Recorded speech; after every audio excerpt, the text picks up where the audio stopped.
Hello everybody. So I haven't made a video before, so this can be interesting. But basically I'm going to show you how to make the blank template for the DNA origami project and show you how to fill it in if that part is confusing. So I have graph paper.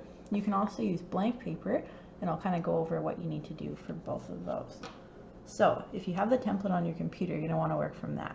So I tried this the first time and quickly figured out the wrong way to do it. But I'm going to show you the right way to do it. So the biggest thing is that you're going to want to pick a length and a width that are even numbers so that you can split it up nicely into equal sized pieces. Okay, so what I'm going to do, because I have graph paper, is I'm going to count across how many boxes I have and then just make sure that that's an even amount. If you have a ruler, you would just measure and do the same thing, an even number of centimeters, okay?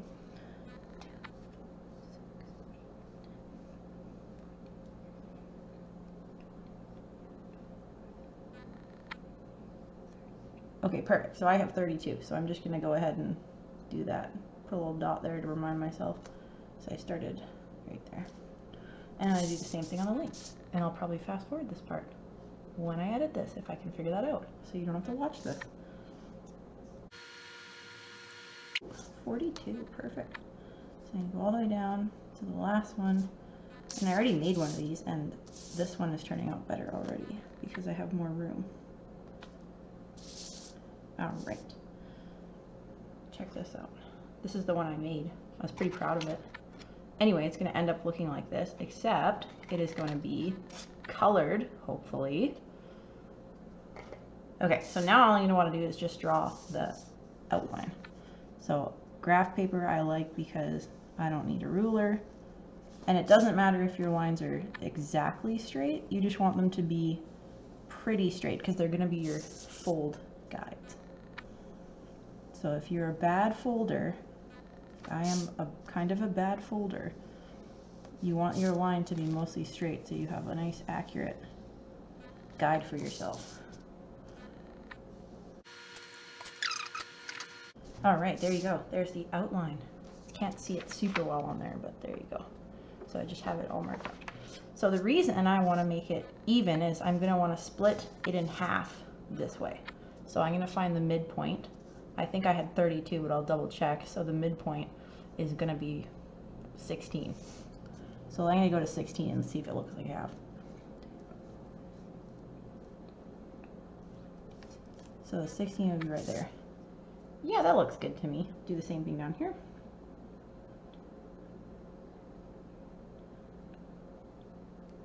There we go. And then I am going to draw up the middle. I definitely had to do this regardless because I don't have a printer. So if you're like me and you don't have a printer, you're watching this video. Okay. Next thing we're going to need is a bunch of rows going down, because if you look at the original template, that's what we have, and we're going to have to fold along them. They're going to become all of the little steps on here. So we're going to want to make them all the same size. So I had 42. I'm going to divide 42 and see what I get. What could I put into that evenly? Definitely 2, but I don't really want to do 2.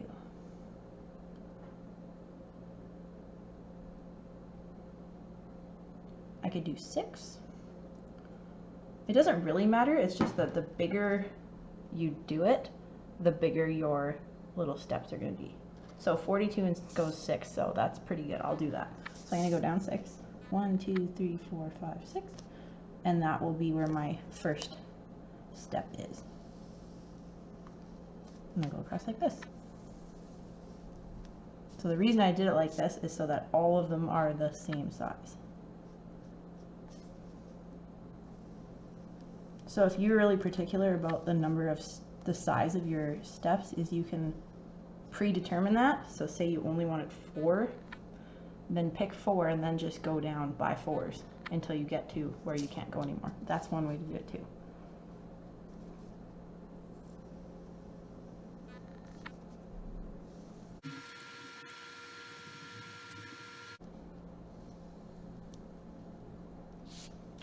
Perfect. So now we have our nice kind of T table going on with a border. The next thing we're going to do is, you'll see, we need to have the little columns that become our base pair location. So on the model we have kind of one here, and then two on the outside. So we're going to make those. So literally just pick a size and make them the same. So I'm going to do 3. This seems like it's a kind of a thick boy. So I'm going to do 3. So go from the middle 3 and go all the way down.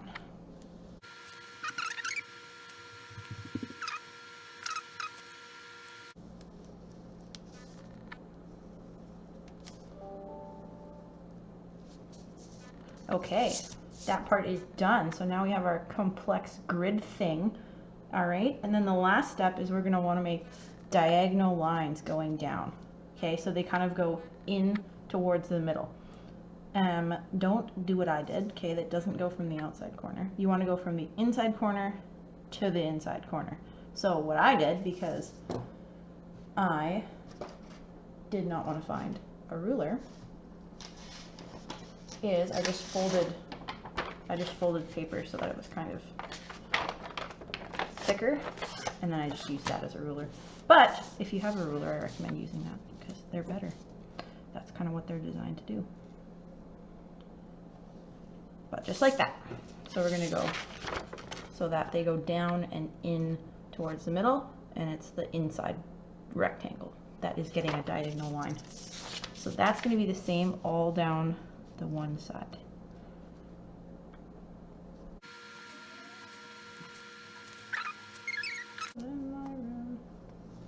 Just kidding, I won't do that.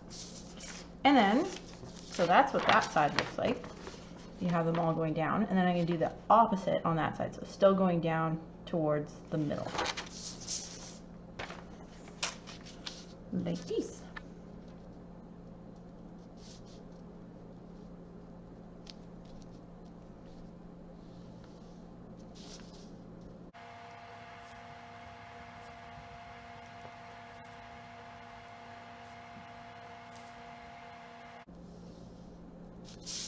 There you go.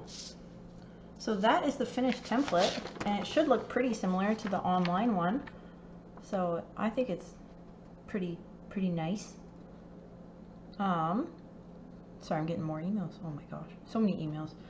So now the last thing I'll show you is how to do the base pairs, okay? So how to write them on here. So there are instructions in one of the documents that's in the folder. So they have pictures. If you're okay with that, then you can turn me off. That's fine. But if you would like me to go over it, then stick with me. So basically, you're going to start with this very outside edge. So I'll try to do it this way. So this very outside edge right here. You're going to put whatever sequence you want down there. Okay, so as long as they have those nucleotides that we have talked about.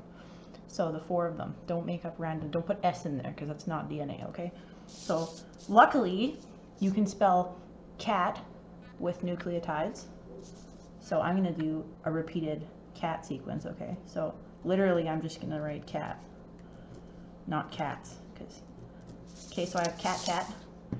And then because there's no G's, I feel like we should have a G. So cat, cat, G is my wrapper name. Now we have to make the complementary part. So what you're going to do is you're going to go diagonally down and then across to this one. So there should be nothing written in the very first top one. So down and over. And what I'm going to want to do is write the complementary one. Because remember, on DNA there's 2 strands. This would be one of them. This would be the other. And they have to match. And our nucleotides can only bond to their corresponding nucleotide, okay? So A only bonds to G, or sorry, A only bonds to T, C only bonds to G. So over here should be the corresponding ones that match up to our original strand, okay? So C, if I go down here, this one is going to be G, because that is the opposite, the one that C would need to bond to. Bear with me, I'm bad at writing upside down. So A down here is going to be bonded to T. T I can do upside down. And then I go down from there. So T is going to end up being with A, and then C is going to be now I did one G upside down, I can copy it. There we go. So we got a G, and then repeating again. A goes down, we got T, T goes down, and we got A. All right, so this one is kind of the opposite because these are what we call complementary. So they match up, they can bind together. And there you have it. Basically, that is done. You don't need to put anything on this side. It is all good. It's going to end up being kind of not seen because of the way that it folds. So these two strands are going to end up being on the outside like that.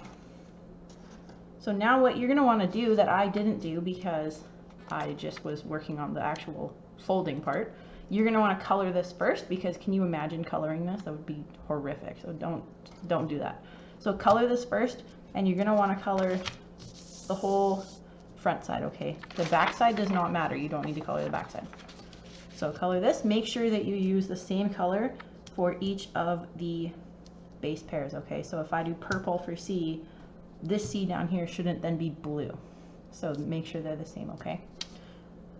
That's pretty much it. If you have questions, of course, I'll be available. You can definitely contact me and I will help you as best I can. For the actual folding part, there is a much better quality video made by the people who actually produced the template. So it is also in our class folder. I recommend watching that over watching me struggle. All right, have fun, happy folding and coloring and drawing.